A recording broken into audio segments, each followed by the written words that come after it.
ઘોગંબાનું મુખ્ય બજાર એક વિકસતું જતું બજાર છે.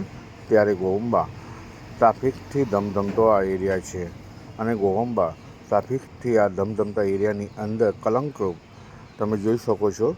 પથારા પાથરીને બેસેલી આ મહિલાઓ ઘોગંબાના બજારની વચ્ચોવચ્ચ અને કરિયાણાની કાપડની દુકાનોની વેપારીઓની દુકાનોની આગળ આવીને બેસી જતી હોય છે, જેમની કોઈ રોકટોક નથી હોતી અને ફૂલ દાદાગીરી કરીને તે લોકોને જો હટાવવાના પ્રયત્ન કરવામાં આવે છે, ત્યારે કેટલાક લોકો દ્વારા ત્યાં એ જગ્યાએ બેસવાનું 200થી 500 રૂપિયા લેખે એક દિવસનું ભાડું લઈને આ લોકોને છાવરવામાં આવી રહ્યા છે.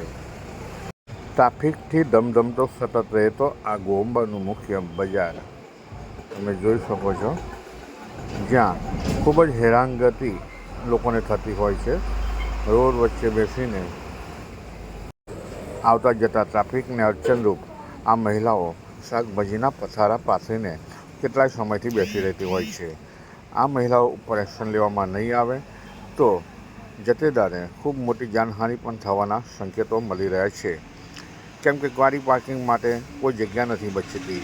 લોકોને ખરીદી માટે મોટાભાગનો વર્ગ ઘોગંબામાં આવે છે, ત્યારે આ મહિલાઓ રોડ ઉપર પથારા પાથરીને બેસી રહેતા લોકોને ટ્રાફિક જામની સમસ્યાઓનો ખૂબ મોટા પાયે સામનો કરવો પડતો હોય છે. ટ્રાફિકને અડચણરૂપ આ પથારાઓ જો હટાવવામાં આવે તો ધંધો રોજગારી પણ વધી શકે છે. ટ્રાફિકની સમસ્યાઓ થોડા ઘણા અંશે પણ રાહત મળી શકે છે. રાજગઢ પોલીસ દ્વારા તેમજ ઘોગંબા ગ્રામ પંચાયત દ્વારા આ બાબતે વેરાસર કોઈ તાત્કાલિક પગલાં ભરવામાં આવશે તેવી લોકોની માગણી અને લાગણી પ્રવર્તી રહેલી જોવા મળી રહી છે.